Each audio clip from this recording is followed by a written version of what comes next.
ரொம்ப லைக் மேலேயே வீடு மேலேயே பறந்துட்டு இருந்துச்சு. சவுண்ட்லாம் ரொம்ப லைக் ஹெக்டிக். நைட்லாம் தூங்க முடியல. பட் சத்தம் மட்டும் கேட்டிருந்தது. வெளில எதுவும் போகக்கூடாதுன்னு சொல்லியிருந்தாங்க லோக்கல் கவர்மெண்ட்டில். ஸோ வெளியே போகல ஆக்சுவலி லைட்டெல்லாம் ஆஃப் பண்ணிட்டாங்க, எவாக்குவேட் பண்ணிட்டாங்க. லைக் நாங்கள் வரும்போது பார்க்கவே முடியல, இருட்டாக தான் இருந்துச்சு அந்த ஏரியாலாம். அந்த நியூஸ் எல்லாம் பார்க்க சொல்ல பயமாக இருந்தது. பக்கத்தில் வெளியெல்லாம் போகக்கூடாது, இந்த ஹோட்டலில் சேஃப்டியாக இருக்கும். நாங்கள் அப்போ உள்ளே வரும்போது அந்த ஹோட்டல் டைமில் அந்த சைரன் அடிக்குது, அந்த அலாரமெல்லாம் அடிச்சுது. எல்லாரும் அழ ஆரம்பிச்சிட்டாங்க, குழந்தைகள்லாம். சேஃப் தான், பட் மற்ற ஏரியாலாம் நிறைய டேமேஜ் நிறைய இது. பட் எப்படியோ ஊர் வந்து சேரணும் அப்படின்னு சொல்லிட்டு ஒரு வழியாக கால் பண்ணி கஸ்டமர் கேருக்கு எம்பசிக்கெலாம் கால் பண்ணி ஒரு வழியாக கடைசியில் ஊருக்கு வந்து சேர்ந்தாச்சு. Finally happy. எங்கள் ஹஸ்பண்ட் மட்டும் இருக்காங்க, பட் எப்படியாச்சும் அவங்களும் நெக்ஸ்ட் டைம் நெக்ஸ்ட் ஃப்ளைட்டில் வரேன்னு சொல்லியிருக்காங்க. ஸோ ரொம்ப லைக் மேலேயே வீடு மேலேயே பறந்துட்டு இருந்துச்சு. சவுண்ட்லாம் ரொம்ப லைக் ஹெக்டிக். நைட்லாம் தூங்க முடியல. பரவாயில்ல, பயத்துலேயே வந்துட்டோம். துபாய் ஏர்போர்ட்டே அங்கே அட்டாக் பண்ணியிருக்காங்க. ஆமாம், அது ஆனால் அப்படி தெரியல, எந்த டெர்மினல் தெரியல. பட் சொன்னாங்க. ஸோ ரொம்ப ஹெக்டிக்காக தான் இருந்துச்சு, ரொம்ப பரபர அப்படின்ட்டு தான் இருந்துச்சு. ஆக்சுவலி லைட்டெல்லாம் ஆஃப் பண்ணிட்டாங்க, எவாக்குவேட் பண்ணிட்டாங்க. லைக் நாங்கள் வரும்போது பார்க்கவே முடியல, இருட்டாக தான் இருந்துச்சு அந்த ஏரியாலாம்.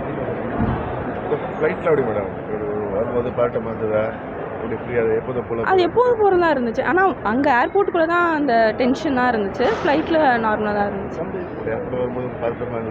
அது இருந்துச்சு தான், பட் ஒரு வந்துட்டோம் சேஃப். தேங்க்யூ. துபாய் சவுதியிலேருந்து வரோம் சார். அப்புறம் துபாய்க்கு வந்தோம். அங்கே கிளம்புற டைமில் இந்த மாதிரி பாம்பில் ஆயிடுச்சுன்ட்டு ஸ்டாப் பண்ணிட்டாங்க. அதுக்கப்புறம் அங்கே துபாயில் வந்து எல்லோரும் அந்த வரிசையிலெல்லாம் வந்து ரொம்ப சப்போர்ட் பண்ணாங்க. அங்கேயும் எல்லோரும் யாரும் கோவப்படாத அந்த துபாய் போலீஸு அந்த டிபார்ட்மெண்ட்டில் எல்லாருக்கும் அந்த வரிசை வந்து நம்ம ஆயிரக்கணக்கான பேர் நாங்கள் வந்துட்டு இருந்தோம் வரிசையில். அப்போ எல்லாருக்கும் தண்ணி எல்லாம் கொடுத்து ஹோட்டல் ஒரு 20,000 பேர் மொத்தம் இருக்கும்.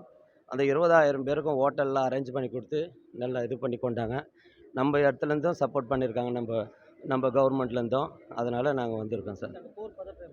நாங்கள் போர் பார்த்துட்டு பக்கத்துலலாம் நாங்கள் பக்கத்தில் தான் அந்த முச்சி கலிப்பா அந்த பக்கத்துலலாம் இருந்தது சார். அங்கே அதான் அந்த இடத்துல அவ்வளோ தெரியல. ஆனால் இருக்கும் போது அந்த நியூஸ் எல்லாம் பார்க்க சொல்ல பயமாக இருந்தது. பக்கத்தில் வெளியெல்லாம் போகக்கூடாது, வெளியெல்லாம் நீங்கள் போகக்கூடாது, இந்த ஹோட்டலில் சேஃப்டியாக இருக்கும்ன்ட்டு. நாங்கள் அப்போ உள்ளே வரும்போது அந்த ஹோட்டல் டைமில் அந்த சைரன் அடிக்குது, அந்த அலாரமெல்லாம் அடிச்சுது. அந்த அலாரம்லாம் அடிக்கும்போது அப்போ எல்லோரும் பயமாக வந்து அந்த ஹோட்டலில் இருக்கிறவங்கள நாங்கள் இருக்கிறவங்கள எதுவும் நாங்கள் வெளியே விட மாட்டோம். அங்கே இருக்கிறவங்க வெளிநாட்டு நம்பணும் எல்லோரும் அழ ஆரம்பிச்சிட்டாங்க, குழந்தைகள்லாம். அப்போ அழ ஆரம்பிக்கும் போது கூட அப்போ எல்லோரும் அங்கே சப்போர்ட் பண்ணாங்க சார். எல்லோரும் சப்போர்ட் பண்ணி எங்களை இவ்வளோ சீக்கிரமாக கொண்டு வந்தாங்க சார். நம்ம கவர்மெண்ட்டுக்கும் இல்லை சார். நாங்கள் வந்து சனிக்கிழமை வர்றது சார். நாங்கள் சனிக்கிழமை வரும்போது அது கேன்சல் ஆயிடுச்சு சார். வரும்போது ஒரு 1 ஹவருக்கு முன்னாடி நியூஸ் வந்து எங்களுக்கு கேன்சல் ஆயிடுச்சு சார் ஃப்ளைட்டு. அதான் சார் அந்த ஏர்போர்ட்டில் அவ்வளோ வரிசை ரொம்ப ஒரு 20,000 பேர் சார் வரிசையில். அந்த டைமில் நம்ம வரிசையில் எவ்வளோ 1 by 1 வரும்போது வாட்டரு அங்கே இருக்கிறவங்க யாரும் கோவப்படல, நல்லா அன்பாக வெளியே எடுத்துகிட்டு வந்து பஸ் வச்சு நம்மளை ஹோட்டல் கொண்டு போயிட்டு எல்லாம் பண்ணாங்க சார். ரொம்ப சப்போர்ட் பண்ணாங்க. 28th துபாய் ஏர்போர்ட்டில் லேண்ட் ஆனேன். துபாய் ஏர்போர்ட்டில் லேண்ட் ஆகி ஃப்ளைட் வந்து ஆக்சுவலாக டிலே ஃபஸ்ட்டு இனிஷியலாக ஒரு 2 hours டிலே. அதுக்கப்புறம் வந்து 2 hours வந்து கேன்சல் ஆகிடுச்சு சொல்லிட்டாங்க. துபாயில் இருக்க எல்லா ஃப்ளைட்டும் கேன்சல் ஆகி என்ன சிச்சுவேஷன்றது தெரியல.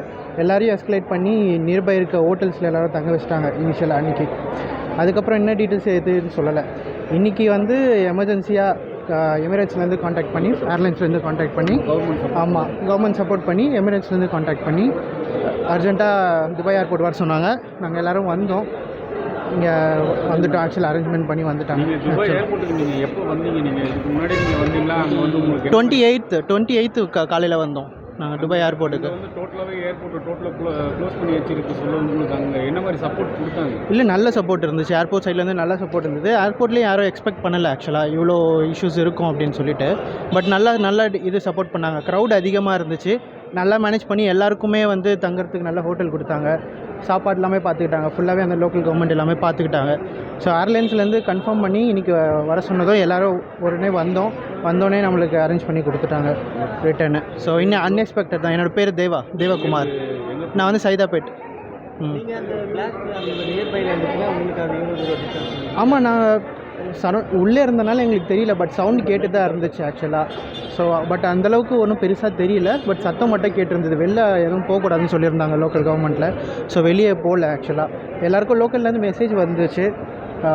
சேஃபாக இருந்துக்கோங்க, யாரும் வெளியே வராதீங்கன்னு சொல்லிட்டு அதனால் யாரும் மோஸ்ட்டாக வெளியே போகல. இல்லை, நார்மலாக வர பிளானில் தான் இருந்தோம். இந்த மாதிரி இஷ்யூக்குன்னு தெரியாது. துபாய் ஃப்ளைட்டு மாறும் போது நடுவில் இந்த மாதிரி சுச்சுவேஷன் ஆகி ஃப்ளைட்டு கேன்சல் ஆனோடனே அங்கேயே ஸ்டே பண்ணுற மாதிரி போச்சு. துபாயில் அந்த அளவுக்கு எதுவும் பிரச்சனைகள் எதுவும் இல்லைங்க, அப்படி எதுவும் இல்லை. அங்கே நார்மலாக தான் இருக்குது, சுச்சுவேஷன் நார்மலாக தான் இருக்குது. நாங்கள் வந்து ஒரு 20 days அங்கே இருக்கேன்.